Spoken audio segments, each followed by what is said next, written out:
Well, hey there, everybody. It's Apex Comics. I know it's been a while since I did another video. Welcome back. I hope you guys missed me. I missed all of you. I got a box from Lone Star Comics. Yes, from the Lone Star State of Texas, of course. MyComicShop.com. Check them out. Great company.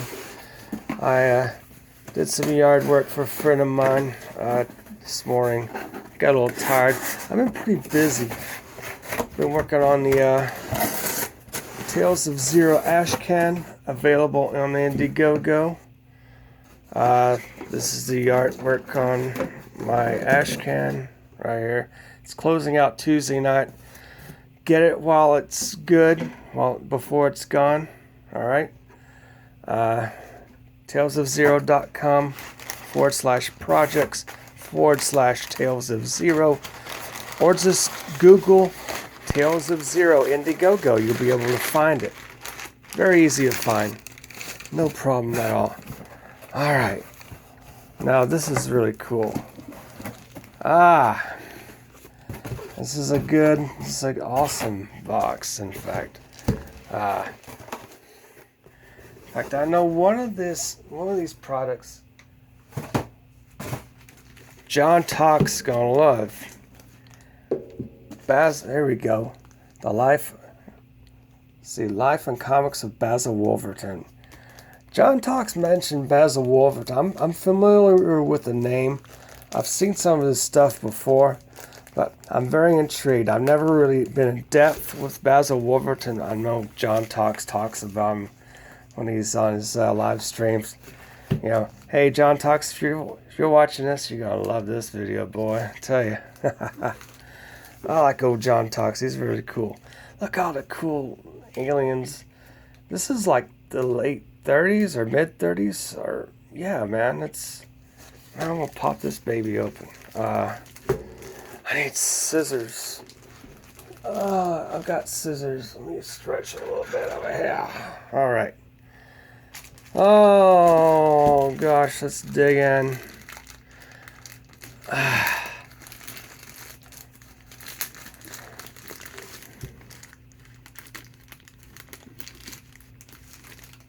Be very careful with the scissors.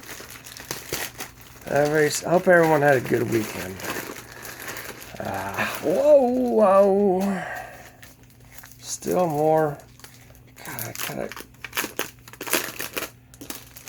you know what? I really wanted to get in depth with this Basil Wolverton. I'm not going to really have enough time to do that. I want to do it justice. Look, hey man, it's a beautiful hardback. We'll only go. This is some of the sketches.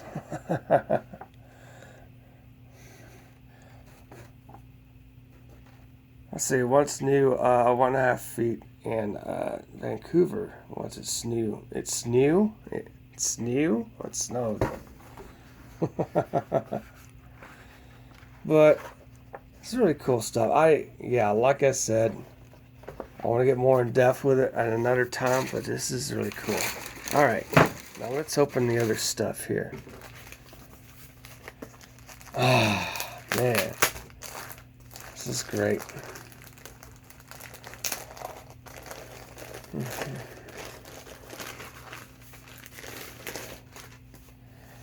Oh, you don't want to dox myself? There you go. I saw God, what was it? I think it's cartoonist Kayfabe. It's actually Perch, Comics of Perch. They did a Marvel Fanfare, Captain America.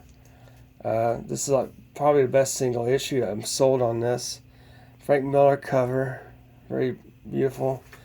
I finally got the Cadillacs and Dinosaurs #1 from Epic Comics, which is a Marvel independent brand. All right, we've got Marvel Fanfare #6. Very creepy. Isn't that beautiful? P. Craig Russell artwork inside. Well, Scarlet Witch looks very horrifying and mystical there. We got Marvel Fanfare 20, Jim Starlin artwork, and 21. And the beautiful Sam Keith. We've got Adolescent Radioactive Hamsters, number 7. Been wanting to get number 6. I'm not even sure if I have this one or not, but been wanting to get some Sam Keith stuff, man. Really cool. All right. Well, I've got some time. I'm gonna pull out this Basil Wolverton because I don't want to deny anyone. I'm gonna say, hey, I'm gonna actually DM John Talks. Hopefully he'll watch this video. But you know what? Whoa, this is really cool. Beautiful double page. Looks like the pen and ink work here. Let's get a little closer. Clayton magazines.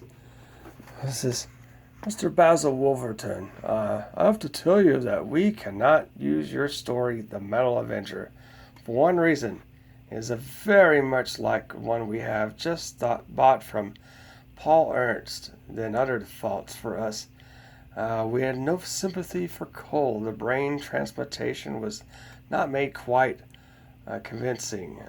Brisbane's speeches were a bit juvenile and out of character. The whole thing was a little bit amateurish, although as a whole it is by far the best thing I have yet seen of yours. Sincerely, Harry Bates' Astounding Stories, Strange Tales. Wow, and when was this dated? Okay. So commercial buildings, New York. Didn't really give me it. Oh yeah, March 23rd, 1932. 1932, that's the year my mom was born. So, man, yeah. Here we go. These are some of these rejection letters that he's received. And you can tell. I mean, I've received rejection letters myself when, back when I was starting out. Rejection letters from Dark Horse and Image.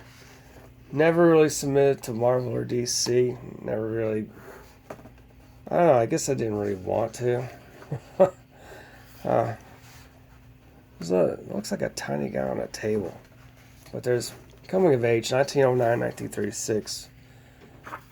Native of Pacific Northwest. Yeah, he's from the Northwest. I used to live up there around Seattle, that area.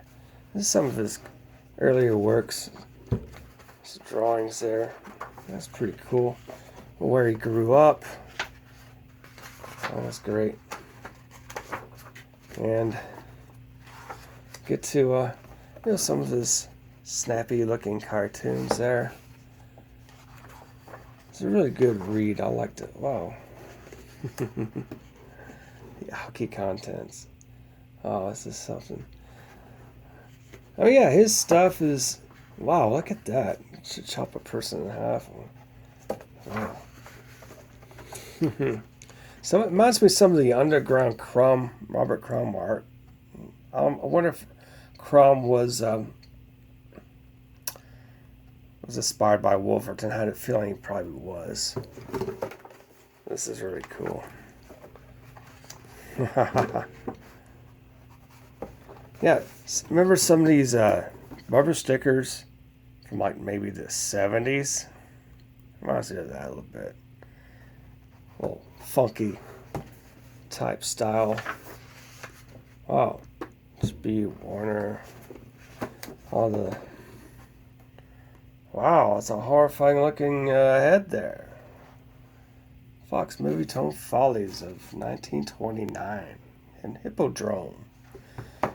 Wow. That's very interesting. Oh, look at that old... Did I miss skip? Yeah, a bit.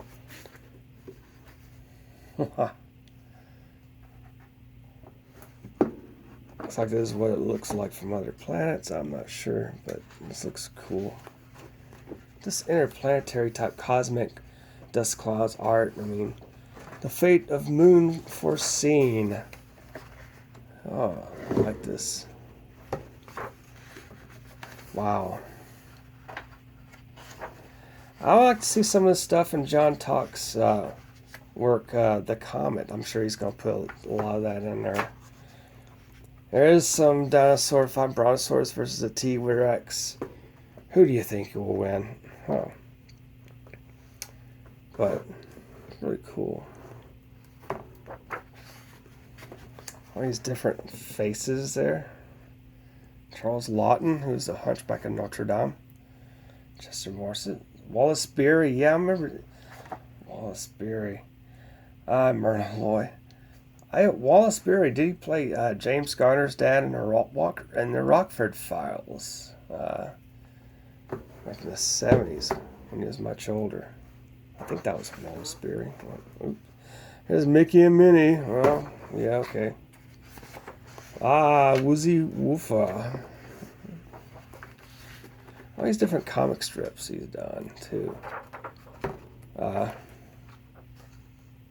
This is really great. And some trippy little cosmic stories. Really nice. There's more and more of these.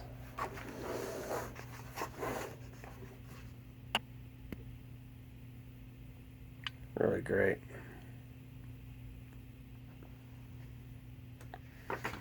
Flip them over. I remember this one book called Comics. Underground Comics is kind of a format like this. I'll flip it up and see what's there. This is really nice. Pretty cool. I mean, beautiful textures and ink work here. Look at the little stipples. I mean, that takes some time to do. Good Lord. I'd cramp my hand up a little bit. Man. Really delves into that stuff.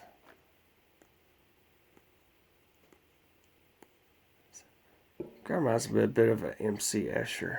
He's he's wonderful pen and ink artist. There's some robots there. Wow.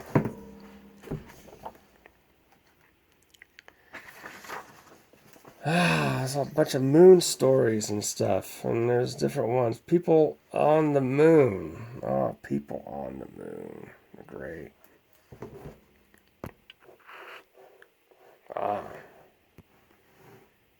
Some funky looking characters there. That's cool. I mean, this is a huge book, and I think it was like about $30. It's not bad. Somewhere in there, I can't remember the exact price, but man, a lot of pages. Stan Hardy. Richard Dix, I've never heard of him, but wow. Alright, we get to back. Oh man, is this... Did you do a Mickey Mouse? I never knew Wolverton did some Disney comics. That's pretty weird.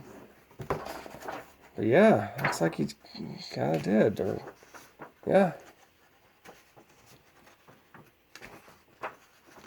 Pioneer of New Medium, 1936-39. Turning from California flat broken, noticeably thinner. Wolverton immediately got to work on 2 new comic strip ideas, one dramatic, one humorous. He was convinced that selling his work hinged on establishing personal contacts with New York syndication, and once again turned to his wife for aid. Honor agreed to bankroll the trip with the understanding that her husband would return to the cannery when harvest season commenced, owing much to Honor's stalwart support, plus fortuitous timing of catching the eye of departing syndicate manager. Wolverton would at last see his comics in print, though not, as it turned out, in newspapers. Several weeks after his California venture, Wolverton boarded a train in New York. Though at a halfway point, his journey took an unfortunate turn. During a stopover in Chicago, a pickpocket lifted his billfold. man, forcing him to wire honor collect to replenish his funds. He arrived late summer of 1936 with his most professional work to date, humorous detective Dan Dom, and the space feature Steve Grover of the Stratosphere Patrol. Samples were left with all the major syndicates, and though none reacted enthusiastically, Dan Dom was a bit coarse for family funny pages. The space genre was changed dramatically.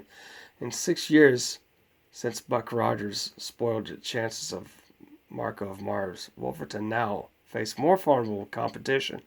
Artist writer Alex Raymond, whose Flash Gordon elevated his science fiction strip with unprecedented level of polish and sophistication, creating a legion of followers, one of whom was Wolverton himself. He boarded a return train to Portland a week later with no solid offers and a clear picture of what he was up against. Yet a seed was planted. A syndication dispatched stats reject files, an offshoot publishing medium with comparatively little to offer would keep Wolverton in the game. Spring 1934, Eastern Color Printing, a Connecticut printer of Sunday newspaper color sections, published the famous Funnies, the first commercially successful 10-cent comic book. Production of 68-page newsprint publication was relatively easy and consistently entirely of reprinted newspaper strips. But anyway, they kept him in mind. I don't want to go through all of that. I want to take a drink of water. He did a lot of funnies, some works. There he is. His wife kind of playing around. Yeah. Summertime and stuff. But if you're not familiar with Wolverton, man, I mean, some of these pieces were in a lot of the some of these sci-fi publications. So you got paid for it. There's a robot in his head. He flipped his head. Wow. Well, that's crazy. It's great stuff here.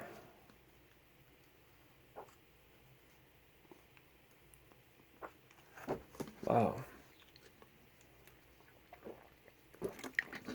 Oh.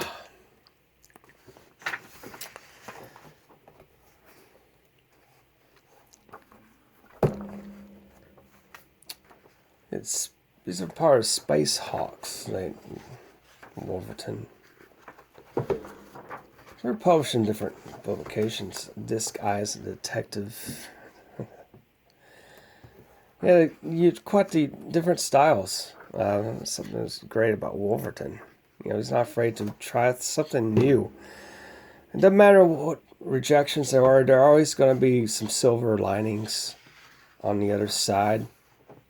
I mean, that's what life is in a way. Sure, you're rejected, but yet some opportunity may come your way in the near future. And even though he wasn't the most notable, but yet his stuff was quite stirring to the mind. And he joined Funnies Incorporated in 1938-1940. Did some strips there. And okay, this is a rejected Wolverton illustration. Submitted Amazing Stories, 1939. That's a creepy looking character there with a robot. Is it? Wow. Is it Tear Sheet? Illustration, Amazing Stories. Artist Julian Krupa, 1939. It was sent to Wolverton by art director H.B. Ballin, who instructed him to note that considerable care has been given to science equipment. I guess, well, okay, there you go. Wow. This is bizarre. How about that, folks? But this is a smorgasbord of Basil Wolverton strips. Yeah, I got this on mycomicshop.com. They may have another copy available. If not, maybe some eBay stores will carry it. Amazing Mystery Funnies. Wow. Space Patrol! Wow, look at this creature. It's... wow. Yep, some Space Patrol. I guess he's more snow for that. He did that quite a bit, down to earth type strips. Monster Man. It's all pencils. It's pretty cool.